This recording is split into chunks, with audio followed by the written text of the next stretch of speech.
보도의 진실을 들여다보고 시청자의 진심에 귀 기울이는 시간이죠. YTN 뉴스 FM 열린 라디오 YTN 시작합니다. 저는 아나운서 최희입니다. 우리가 가장 많이 뉴스를 접하는 플랫폼, 포털이라고 해도 과언이 아닐 겁니다. 최근 대표 포털인 네이버가 뉴스 제휴 약관 개정안을 추진하면서 논란이 커졌는데요. 언론사와 협의하지 않고 아웃링크제 도입, 그리고 뉴스 콘텐츠 자사 활용 등의 안을 내놓으면서 문제가 제기된 겁니다. 이 내용 미디어 비평에서 짚어보죠. 최근 우리 사회면에 매일같이 등장하는 마약 문제, 다른 사람을 몰래 속이고 먹게 했을 때 처벌할 법규가 없다고 하는데요. 팩트체크에서 자세히 살펴보겠습니다. 오늘 열린 라디오 YTN 지금 바로 시작합니다.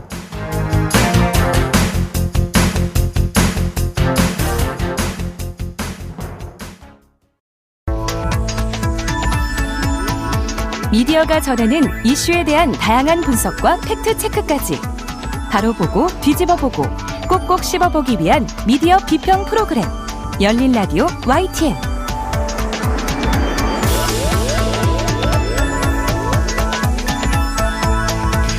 한 주간의 뉴스를 꼭꼭 씹어보는 시간 미디어 비평입니다. 오늘은 상지대 사회적경제학과 송경재 교수와 만나보겠습니다. 교수님 나와 계시죠? 네, 송경재입니다. 네, 안녕하세요. 네, 안녕하세요. 이번 주에도 포털 뉴스 관련 이슈가 쏟아져서 교수님과 짚어봐야 할 것 같습니다. 포털이 뉴스 정책을 결정해서 언론계 파장이 크더라고요. 먼저 이 아웃링크제부터 살펴볼까요? 이게 뭐고 어떤 부분이 문제가 되는 건가요? 네, 최근 한 달 사이에 네이버의 뉴스 정책이나 그 제휴 관련 문제로 언론계가 시끄러웠는데요. 시작은 작년 11월에 네이버가 2022 미디어 커넥트 데이에서 2023년 4월부터 아웃링크제를 시범 운영하겠다고 밝히면서부터입니다. 이달부터네요? 네, 그렇죠. 잘 아시다시피 네이버에서 기사를 볼 때 그 네이버 페이지 내에서 기사를 보는 인링크와 다르게 아웃링크는 언론사 홈페이지로 연결되는 방식입니다. 그러다 보니 이제 언론사의 자체 페이지 뷰 증대에 용이해서 뭐 광고료 그리고 구독자 증가에 상당히 도움이 됩니다. 그러니까 지금은 이 네이버에 있는 뉴스를 클릭하면 네이버 안에서 뉴스를 보는 인링크 방식인 거죠. 그렇죠. 그런데 막상 아웃링크를 시행하려다 보니까 준비 과정에서 이제 제휴 매체가 회원으로 소속된 언론단체들이 추가적인 의견 수렴 과정 필요성을 요청했다는 겁니다. 그래서 이 일정을 이제 수정한 것인데, 그 네이버 측은 내부에서 그 심도 깊은 논의를 나눴고 해당 요청을 수용하는 차원에서 설명회 등을 통해서 안내했던 정책 일부와 일정을 변경하고자 한다. 이렇게 말했습니다. 네. 여기까지는 이제 정책 과정에서의 일정이나 뭐 의견 조정 등을 논의하는 것이기 때문에 큰 문제가 없는 듯이 보였는데요. 하지만 내부적으로 보면 역시 아웃링크 제도가 연기되었다는 점에서 그 일부에서는 네이버와 언론계의 합의가 쉽지 않고 또 개별 언론사마다 상황이 다르기 때문에 도입이 지연된 것으로 예상했습니다. 그러니까 네이버와 지금 제휴 언론사가 80여 개 정도 된다고 하더라고요. 네. 각 언론사마다 영향력이나 규모나 뭐 이런 처한 상황이 다르겠죠.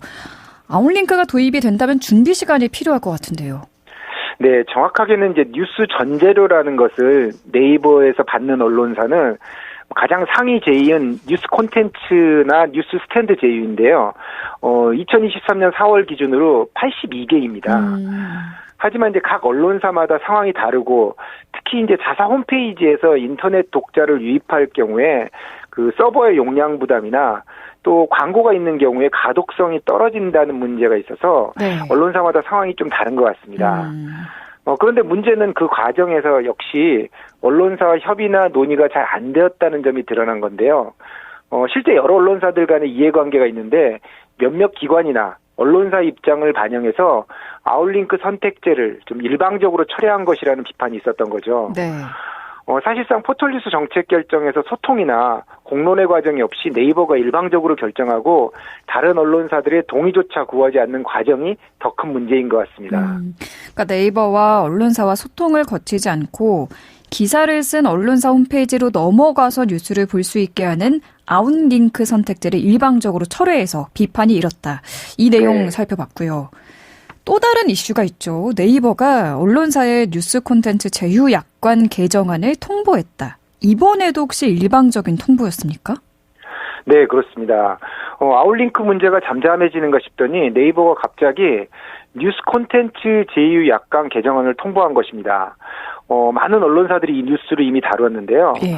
문제의 조항은 네이버 계열사 또는 제3자가 언론사 콘텐츠를 이용하도록 하는 제8조의 3항, 그리고 네이버 페이지에서 언론사 사이트로 유도하는 행위를 금지하는 제9조 8항입니다. 네이버는 지난달 30일 뉴스 콘텐츠 제휴 82기사에 자체 마련한 제휴약관 개정안을 전달하면서 4월 30일 자정까지 별도의 거부 의사를 밝히지 않는 경우 개정될 제휴약관에 동의한 걸로 간주한다. 이렇게 공지했습니다. 네. 기존에는 이제 계열사를 포함해서 네이버가 아닌 다른 회사가 뭐 연구개발이라든가 이런 여러 목적으로 뉴스 콘텐츠를 활용할 경우에는 사전에 언론사의 동의를 얻어야 한다고 규정했는데요. 이 조항이 이제 바뀐 거예요. 네. 네이버는 이제 언론사로부터 제공받는 뉴스 콘텐츠를 뭐 사전 동의 없이 계열사에 공유하고 새로운 서비스 개발, 뭐 연구 개발 등에 활용하겠다 이렇게 밝혔는데 약관이 개정되면 이제 뭐 인공지능, AI 클라우드 사업, 뭐 이런 네이버 클라우드하고요, 첨단 기술 개발을 담당하는 네이버 랩스 등의 자회사에 좀 뉴스 콘텐츠를 자유롭게 활용할 수 있게 이렇게 조치를 취한 것 같고요. 네. 또 논란이 된 것이 있었는데요. 해당 개정안에서는 뉴스 콘텐츠 관련 추가 정보 확인을 위해서 네이버가 아닌 언론사 등 제3자 인터넷 사이트로 연결하는 행위를 금지했습니다. 즉 네이버는 인터넷 사이트 주소의 경우 연결되는 사이트 내용에 따라서 금지할 거고, 특히 QR코드, 뭐 주소인 URL 사용을 전면 금지한다고 이제 밝혔습니다. 네. 이번에 그 네이버가 밝힌 개정안 내용을 정리를 해보면 네이버의 자회사는 언론사의 동의 없이 뉴스 콘텐츠를 자유롭게 활용할 수 있고, 또 언론사 사이트에서 다른 사이트로 연결되는 주소나 QR코드가 연계가 안 된다는 겁니다. 네. 상당히 예민한 내용이라서 사전 대화가 필수적일 것 같은데, 언론사 간의 협의가 있었나요? 네이버와 언론사 간에? 네, 그게 이제 안 된 겁니다. 그러니까 언론계에서도 즉각 반발해 나섰죠.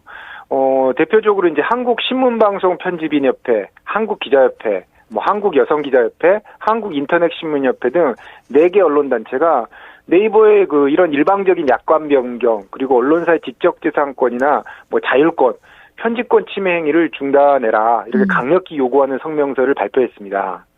언론단체는 네이버의 뉴스 콘텐츠 제휴약관이 5월 1일부터 그대로 시행되면 네이버는 물론 그 다른 계열사들, 내부의 계열사들과 함께 언론사 콘텐츠를 마음대로 사용하는 권한을 갖게 된다는 거죠. 네네. 언론사와 상의도 없이 약관을 변경하는 거는 언론사의 지적재산권을 일종의 강탈하는 것과 다름없다. 이렇게 이제 그 성명에서는 주장했고요. 예. 특히 성명에서는 네이버가 자사한 뉴스의 서비스를 통해서 제공되는 언론사의 뉴스 콘텐츠에 네이버가 아닌 다른 사이트로 연결되는 그 인터넷 URL 주소나 뭐 QR코드 등을 넣지 못하게 하겠다. 이건 역시 이제 언론 자율권과 편집권을 침해하는 행위라고 그 목소리를 높였습니다. 이렇게 지금 말씀하신 것처럼 언론사와 언론단체들이 크게 반발을 하면서 네이버가 입장을 바꿨죠? 네, 그렇습니다. 한국기자협회 4월 18일자에 따르면 네이버 언론사들 반발산 뉴스 약관 수정키로 네이버 부족한 부분 사과 등의 기사에서 입장을 철회했습니다. 네. 이 보도에서는 그 네이버 홍보실 관계자가요, 온신협과 만나 그 심도 있게 그 논의를 했고, 약관 개정안 중에 부족한 부분에 대해서 사과의 말을 전했다. 그리고 일부 조항 개정에 대해서는 수정하는 방향으로 이야기를 나눴고, 향후에 다른 언론단체들도 만나 의견을 청취하고 공식적으로 안내할 예정이라고 설명했습니다. 네. 그런데 역시 문제는 네이버가 최근 몇 차례 뉴스 정책 과정에서 보여온 행태입니다. 그동안 네이버는 여러 가지 경로를 통해서 언론 정책을 변경하면 형식적으로나마 외부의 학계 전문가나 언론단체들과 별도 자문위원회 등의 거버넌스를 통해서 의견을 반영한 바가 있습니다. 근데 최근에는 이러한 최소한의 협의 채널, 거버넌스 협의가 작동하고 있지 않는 듯합니다. 그냥 회사의 내부 결정에 따라서 제휴 언론사들에게 통보하는 식입니다. 이게 한두 번이 아니죠. 그렇죠. 사실 이번 통보는 저도 좀 놀랐어요. 그 4월 30일까지 거부 의사가 없으면 제휴 약관을 개정한다. 이거 어디서 많이 본 것 같지 않습니까? 과거에 일부 대기업이 그 중소기업이나 제휴기업에 이른바 갑질하듯이 무작정 통보하는 방식하고 유사한 거죠. 네. 그동안 네이버는 이제 언론사와의 공생을 맨날 이야기하고 이른바 포털과 언론사가 인터넷 공론장을 함께 만들어야 한다고 매번 강조했습니다. 하지만 최근에는 그동안의 과정은 사라지고 뭐 일방적인 통보와 그 따라와라 식의 정책이 반복되고 있습니다. 그렇다면 결국 네이버라는 포털 뉴스의 신뢰성은 떨어지고 말 것이고요. 네. 최소한 중요한 뉴스 정책을 결정할 때는 의견 수렴이 과정이 있어야 됩니다. 무엇보다 중요한 포털 뉴스 이용자들의 의견은 지금 전혀 반영이 되지 않고 있다는 점도 심각합니다. 네. 말 그대로 소통의 실패이고, 지나친 자사의 기주가 네이버 내에 있는 게 아닌가 하는 생각까지 드는데요. 우리 디지털 사회에서 뉴스 생태계는 이제 점점 복잡해지고 있고, 그 중에서 이제 한국은 그 로이터 저널리즘 연구소의 국제 비교 연구에서 나온 바와 같이 포털 뉴스 영향력이 가장 큰 나라 중에 하나예요. 네. 그렇다면 정책을 결정하는 데 있어서 네이버도 신중해야 하고, 그 내부 검토는 당연하고, 전문가와 그리고 언론단체와의 협의 또는 최소한의 여론조사나 설명회 등의 절차가 있어야 하는데 현재 네이버 뉴스 정책에서는 전혀 이런 부분이 반영되지 않는 겁니다. 결국 이런 상황이 반복된다면 불만이 사회적으로 확산되고 그 포털 뉴스의 규제 움직임이 더욱 강해질 것이 자명합니다. 네. 이미 정치권에서는 뉴스제휴평가위원회 공적기관화, 제휴 기준에 대한 문제, 알고리즘 기사배열의 투명성 요구 등이 계속 나오고 있거든요. 네이버가 현재의 상황을 자꾸 반복한다면 더 큰 후폭풍이 있을지도 모릅니다. 네. 교수님의 방금 지적대로 최근 네이버를 비롯한 포털 뉴스와 관련해서 규제를 해야 한다. 정치권과 언론단체, 학계에서 이 논의가 많이 나오고 있는데요. 국회나 학회에서 토론회도 있었던 것 같고요. 어떤 논의가 진행 중인지 간단하게 소개해 주시죠. 네, 아주 많은 논의가 나오고 있습니다. 몇 개를 좀 구분하면요. 우선 정부 차원에서는 그 대통령 직속 국민통합위원회가요, 산하의 미디어 특위를 지난 4월 17일에 구성해서 활동을 시작했는데요. 여기서 다룰 의제 중에 하나가 뉴스 유통의 지배적 위치를 점한 뉴스 포털의 사회적 책임입니다. 그러니까 정부도 이제 포털 뉴스에 대한 사회적 책임을 고민하고 있다는 거죠. 네. 정치권에서도 더욱 활발한 논의가 이제 진행 중인데요. 4월 들어서 국회 토론회만 수차례 열린 것 같습니다.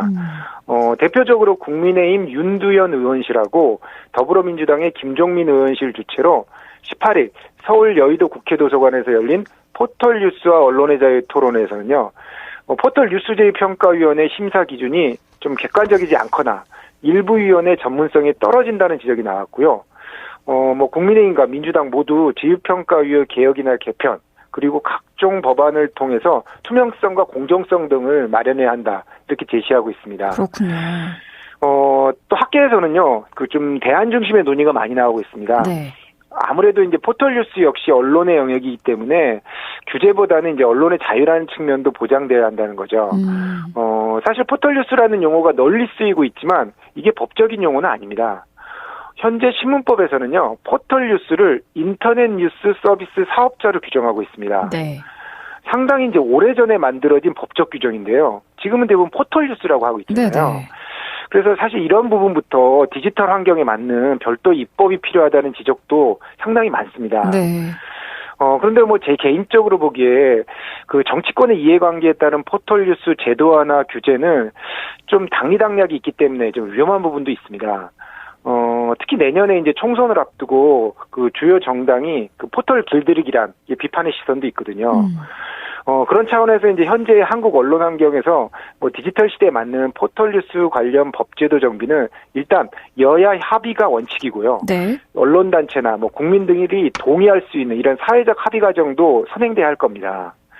그렇다면 포털 뉴스의 사회적 책임을 이야기하는 좋은 아이디어가 더 많이 나올 거라고 생각합니다. 네. 포털 뉴스의 사회적 책임이 매우 무겁고 중요한 이슈인 만큼 앞으로 정치권과 언론계, 시민단체, 학계 등에서 많은 논의를 거쳐서 꼼꼼히 따져봐야 할 문제인 것 같습니다. 오늘 말씀 여기까지 듣겠습니다. 감사합니다, 교수님. 네, 감사합니다. 지금까지 상지대 사회적경제학과 송경재 교수와 함께했습니다. 진실을 전합니다. 진심을 다합니다. 시청자 여러분의 목소리에 귀 기울이는 YTN 뉴스 FM 열린 라디오 YTN. 토요일 저녁 8시 20분과 일요일 밤 11시 20분에 방송됩니다.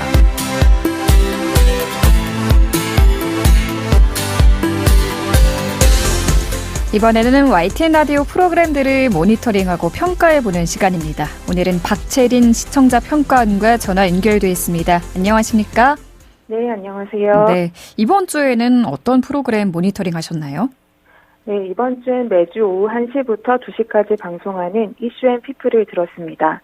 저는 이 프로그램을 4월 3일부터 4월 14일까지 2주간 모니터했습니다. 네, 이슈앤피플 들으셨군요. 어떤 점부터 짚어볼까요? 네, 지난 모니터 기간부터 현재까지도 간호법을 둘러싼 갈등이 계속되고 있습니다.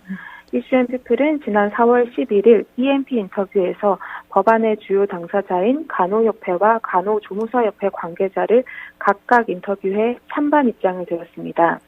이때 진행자의 질문이 다소 안일해 중요한 쟁점을 이끌어내지 못했다는 점을 지적하고 싶습니다. 네.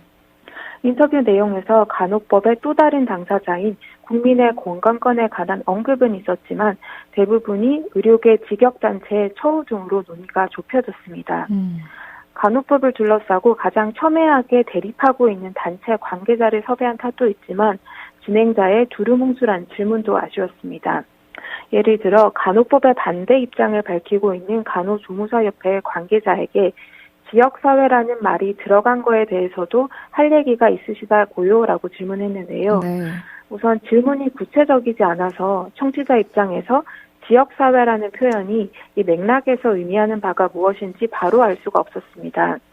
답변 내용을 들어보면 간호법이 통과되면 지역사회의 1차 의료기관인 동네 의원에서 간호조무사는 채용에서 밀릴 수밖에 없게 되는 우려에 관한 내용이었습니다. 네.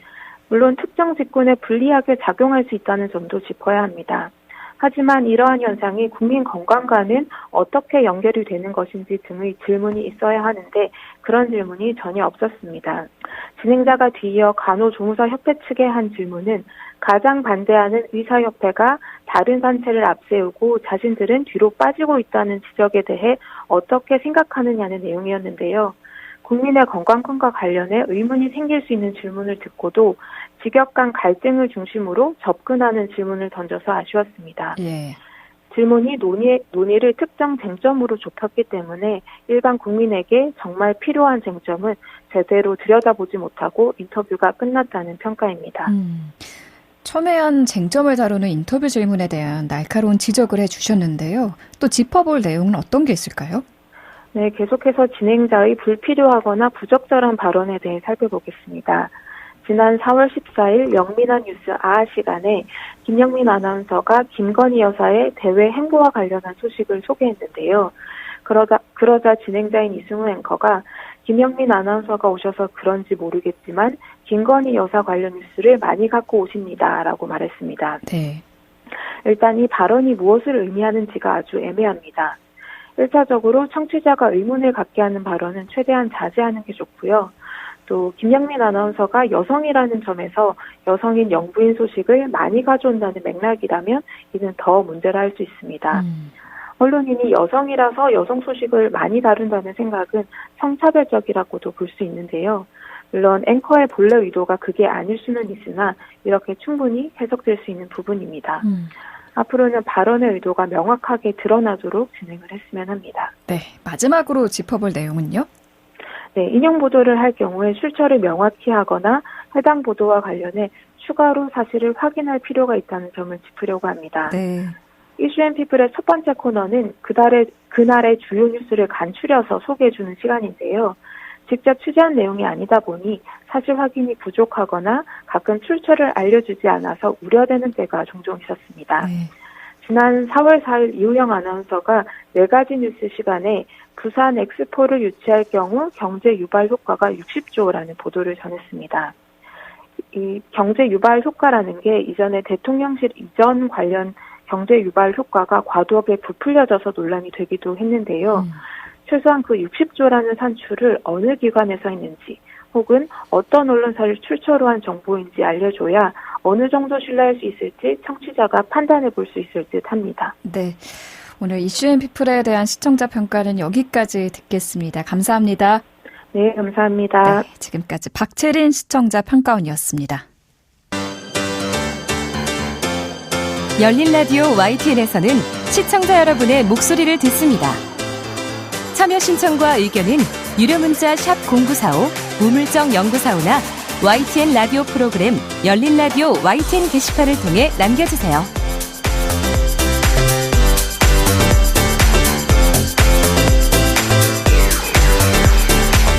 지난 한 주간 있었던 뉴스들 가운데 사실 확인이 필요한 뉴스들 팩트체크해보는 시간입니다. 팩트체크 전문 미디어 뉴스톱의 송영훈 팩트체커 전화로 연결돼 있습니다. 안녕하세요.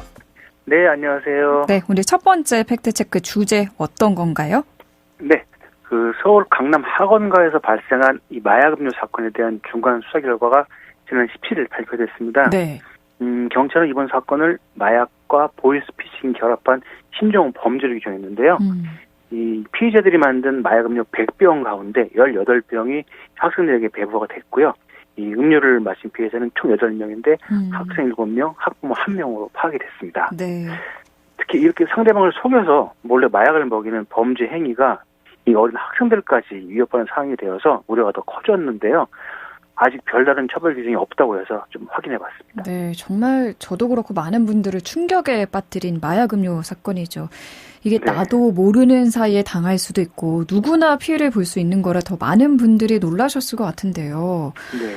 피의자들이 제조한 마약 용량이 치명적일 정도로 많았다고 하니까 더 걱정되더라고요. 네. 이렇게 몰래 남을 속이고 먹게 하는 사례들이 또 있을까요? 네. 종종 있었습니다. 이 술 깨는 약이라고 하면서 여성에게 마약을 몰래 건넨 20대 남성이 경찰에게 붙잡힌 사례가 최근 있었고요. 지난 2월에도 이 마약을 탄 전자담배를 여성에게 건네준 사례도 있었습니다. 이 전부 다 이게 성범죄, 이 금품과치 등의 2차 범행이 목적이었는데요. 또 찾아보면 이 유흥업소에서 종업원에게 몰래 먹이는 사례도 종종 있었고요. 대표적으로 지난 2018년에 이 큰 문제가 됐던 버닝썬 사건에서도 이 마약을 몰래 탄 술이 범행 수단으로 악용이 됐었습니다. 그리고 최근에는 이 젊은 분들이 많이 찾는 이 클럽이나 이 부킹주점에서 만났는데 이 술에 막을 타서 마시게 한 사례가 잇따라 있어서 특히 더 주의가 필요한 상황입니다. 말씀하신 것처럼 남에게 몰래 마약을 먹이는데 그치지 않고 이게 성범죄나 금품갈취 같은 2차 범행으로 이어지는 게 더 큰 문제인데 네네. 처벌할 법규가 마땅치 않다는 게 사실인가요? 네, 이 MBC에서 확인을 했는데요. 이 현행법상 마약을 소지하거나 주고받는 경우에는 1년 이상의 징역에 처해지지만 네. 이 타인에게 몰래 투약하는 경우에는 처벌할 수 있는 조항이 마땅히 있지 않다고 합니다. 실제로 3년 전에 마약을 구매해서 여성들의 술잔에 몰래 집어넣은 뒤 이 성폭행한 사건이 있었는데 결국 범인에게는 마약 구매 혐의와 성폭행 혐의만 각각 적용이 됐습니다. 몰래 이 마약을 먹이는 행위에 대한 별도의 처벌 규정이 아직 없다는 게 선뜻 잘 이해가 되지 않거든요. 네네.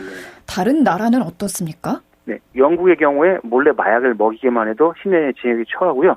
미국은 동의 없이 양말을 투여해 이 성폭행 등의 2차 범죄를 저질 경우에는 징역 20년까지 가중처벌을 하고 있습니다. 우리나라는 아직 이런 게 없어서요. 다행히 현재 우리나라 국회에 일부 개정안이 발의되어 있는 상황입니다. 민주당 서영교 의원이 이 술이나 음료에 마약을 몰래 투약하는 등의 범죄를 근절하고 이로 인한 2차 범죄를 예방하기 위한 목적으로 이 마약류 관리법 일부 개정안을 지난달에 발의한 상태입니다. 그렇군요. 이 내용이 정치적인 사안은 아니어서 국회 통과를 좀 기대할 수 있을 것 같은데 상황은 지켜봐야 할 것 같습니다. 네, 늦게라도 이 처벌 법안이 마련되길 바라겠습니다. 몰래 마약을 먹여도 현재 처벌할 규정이 없다는 건 사실로 판정하겠습니다. 네. 다음 팩트체크는 어떤 거죠? 네, 최근 전직 공무원이 음주운전을 하다가 스쿨존에서 9살 어린이를 치어 숨지게 한 사건으로 음주운전에 대한 사회적 공분이 더 커지고 있습니다. 네. 네, 음주운전에 대한 처벌을 강화해야 한다는 의견이 강하게 나오는 가운데 이 음주운전자 술을 같이 마신 사람들 음주운전 방조죄로 처벌해야 한다는 주장이 나오고 있습니다. 그래서 실제로 음주운전 방조죄가 있는지 처벌은 가능한지 좀 확인해봤습니다. 궁금하네요. 네, 우선 도로교통법 등 교통 관련법에 음주운전 방조에 대한 규정은 없었습니다. 이 도로교통법 44조 술에 취한 상태에서의 운전 금지에 음주운전에 대한 규정만 있었을 뿐입니다. 음주운전 방조죄라는 규정은 없군요. 그럼 네. 같이 술을 마시고 음주운전을 하도록 방치를 해도 처벌이 불가능한 건가요? 네, 다행히 이 형법에 관련 조항이 있습니다. 형법 제32조는 이 종범, 이 남의 범죄 행위를 도움으로써 성립하는 범죄 또는 그 범위를 말하는데요. 이에 대해 규정을 하고 있습니다. 타인의 범죄를 방조한 자는 종범으로 처벌한다. 또 종범의 형은 정범의 형보다 감경한다는 내용인데요. 이 조항에 따라서 음주운전 차량에 같이 탄 동승자를 포함해 음주운전을 방조한 사람에 대해서 처벌을 할 수 있습니다. 이렇게 방조죄에 해당이 되면 1년 6개월 이하 또는 500만 원 이하의 벌금형에 처하게 됩니다. 형법으로 처벌이 가능하다. 네. 그럼 음주운전 차량에 같이 탄 경우 말고도 이 음주운전 방조죄가 성립되는 사례는 어떤 것들이 있을까요? 대표적으로 언급되는 사례가 있는데요. 운전자가 음주 상태임을 알면서도 함께 탑승하거나 음주운전을 공모하거나 부추긴 경우, 또 술을 마신 자에게 자동차 열쇠를 전달하는 행위, 지휘 감독 관계에 있는 자가 하급 직원의 음주운전을 알면서도 방치한 경우, 대리기사를 부르는 것이 불가능한 장소에서 술을 판매하거나 권유하는 행위 등이 대표적인 사례입니다. 네. 말씀처럼 이 구체적인 사례가 있으면은 실제로 처벌받은 사례도 있을 것 같은데 그런가요? 안타깝게도 그렇지가 않습니다. 이게 입증이 어렵다는데요. 이 때문에 재판에 넘겨도 처벌이 가벼울 때가 많다고 합니다. 이에 관해서 전문가에게 제가 법률 자문 좀 구해봤는데요. 저희 뉴스톱 개원 팩트체크인 전범진 변호사는 이 피의자에게 유리하게 해석해야 하는 죄형 법정주의 원칙상 음주운전을 알고도 동승한 정도가 되어야 도로교통법상 음주운전 방조범으로 처벌할 수 있는 게 현실이라고 밝혔습니다. 이번 사건 관련해서도 현재 대전경찰청이 당시 음주운전자와 함께 술을 마신 지인들에 대해서 방조 혐의를 조사 중인데요. 이 경찰 관계자는 이 방조라는 것이 명확하게 규정되어 있는 것이 아니라 사안에 따라서 구체적으로 판단해봐야 한다 이렇게 밝혔습니다. 음주운전 하시면 정말 절대 안 됩니다. 네. 상습적으로 음주운전하는 사람들이 많다는 것도 사실이고요. 또 네. 정리를 해보면 음주운전에 걸린 사람과 같이 술을 마신 사람에 대해서 수사기관은 형법 32조에 따라 기소할 수 있습니다. 다만 입증하기가 어렵기 때문에 음주운전 차량에 동승한 수준이 아니라면 실제 처벌까지 가기는 어렵다. 또 이런 상황들을 고려해 봤을 때 음주운전자와 같이 술을 마신 사람은 음주운전 방조죄로 처벌할 수 있다는 주장은 절반의 사실로 판정하겠습니다. 네. 마지막 팩트체크는 어떤 건가요? 최근 온라인 커뮤니티에서 관심을 모은 글이 있습니다. 일본 여행을 가려고 하는데 일본에서 돌고 애들이 집단 좌초가 있었고 이는 대지진 전조현상이라는 기사를 봤다. 좀 걱정이 된다라는 내용이었는데요. 실제로 찾아보니까 관련 언론 보도들이 있었고요. 또 돌고래 이외에 다른 동물들의 지진 전조 현상을 다룬 기사를 또 찾을 수 있습니다. 네. 보니까 2022년 작년 1월과 8월에는 산갈치, 2021년 2월에는 대왕오징어, 2016년에는 개미가 지진 전조 현상으로 등장을 했는데요. 이런 동물들이 지진을 미리 감지할 수 있는지 관련 연구들을 좀 찾아봤습니다. 굉장히 흥미로운 주제인데요. 네. 큰 지진이 날 때면 동물들은 미리 안다는 거는 속설로도 많이 있잖아요. 뭐 새떼가 날아오른다든지 뭐 개미가 네. 몰려다닌다든지 하는 이야기 저도 들어봤거든요. 네. 관련 연구가 있었습니까? 네. 일단 지진이 잦은 일본에서 좀 연구가 좀 있었고요. 먼저 이 동물 지진 전조 현상의 대표적 사례로 많이 언급되는 게 1975년 중국 요동 지진인데요. 당시에 동물들 이상 행동이 있어서 주민들 대피시켰고 그 덕분에 큰 피해가 없었다는 내용인데 실제 있었던 일인데요. 그런데 1년 뒤인 1976년 당산 지역 지진 때는 전조 현상이 서두르지 않았습니다. 그리고 나서 강도 8.0 수준의 더 큰 지진이 일어났고요. 결국 지진 전조 현상이 일률적이지는 않다는 건데요. 흔히 자주 언급되는 게 이 개와 고양이 등 반려동물의 이상 행동인데 이 경우는 동물들이 사람보다 더 민감하게 빠르게 느끼기 때문이라고 합니다. 이 지진 예측이 아니고 조금 먼저 느낀다는 거죠. 이 지진에는 P파와 S파가 있는데 약한 진동인 P파는 전파 속도가 빠르고 강한 진동인 S파는 느립니다. 하지만 약하지만 빠르게 도달하는 P파를 동물들이 느낄 수 있고요. 이 좀 더 빠른 반응이 지진을 예측하는 것처럼 보인다는 거죠. 네. 네, 2017년 한국재난정보학회 논문집에 실린 동물 이상 행동과 지진 전조 가설 검증 연구 정의 한계점 이런 논문이 있는데요. 이 연구를 보면 연구자들은 이 관련 연구에서는 데이터의 신뢰성 검증이 어렵고 우연하게 계측된 데이터의 적은 샘플수, 또 적합한 데이터 확보의 어려움 등 공통된 한계점을 지적하고 있다면서 이 지진 예지 활용 가능성 검수성에 이기 위해서는 동물 이상 행동과 지진 발생과의 인과관계에 대한 과학적 검증이 수행되어야 한다 이렇게 지적을 하고 있습니다. 네. 쉽게 말씀드리면 동물의 이상 행동으로 지진 발생 등 재난을 예측하는 것은 이 관련 데이터의 실성 검증이 어렵고 아직까지도 과학적 검증이 더 필요하다는 거죠. 그렇군요. 네. 뭐 강아지와 고양이 등 반려동물들 경우에는 이 지진 발생을 미리 아는 게 아니라 사람보다 조금 먼저 느끼는 거군요. 네. 혹시 해외 연구 결과도 있을까요? 네, 앞서 말씀드린 대로 일본에서 연구가 많이 있었는데요. 역시 결론은 같았습니다. 이 대표적으로 오리하라 요시아키 일본 도카이 대학 흑인미술 연구팀이 2017년 일본 지진학회에 발표한 연구에 따르면 이 일본의 지진으로 불리는 8종류의 심해어가 있는데 이 심해어들을 대상으로 연구했지만 지진을 예측했다는 과학적 근거는 밝히지 못했습니다. 또 이 연구 결과는 미국 지진학회 학회지도 게재됐고요. 그리고 지난 2월 트리키에서 진도 7.8의 강진이 발생했을 때도 네. 새들의 이상 행동이 관찰됐다 등의 소문이 돌자 이 미국 워싱턴 포스트지가 이 전문가들을 인용해서 보도했는데요. 역시 결론은 같았습니다. 이 전조현상이라고 보기는 증거가 부족하다는 거죠. 네.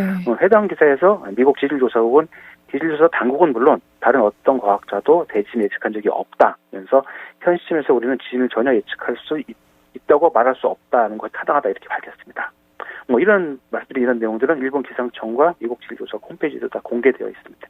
네, 정리를 하자면 동물들은 지진을 예측한다는 속설은 여전히 연구가 진행 중이다. 하지만 아직까지는 과학적 근거가 밝혀지지 않았다로 정리를 해보겠습니다. 오늘 네. 말씀 여기까지 듣겠습니다. 감사합니다. 네, 감사합니다. 네, 뉴스톱 송영훈 팩트체커와 함께했습니다.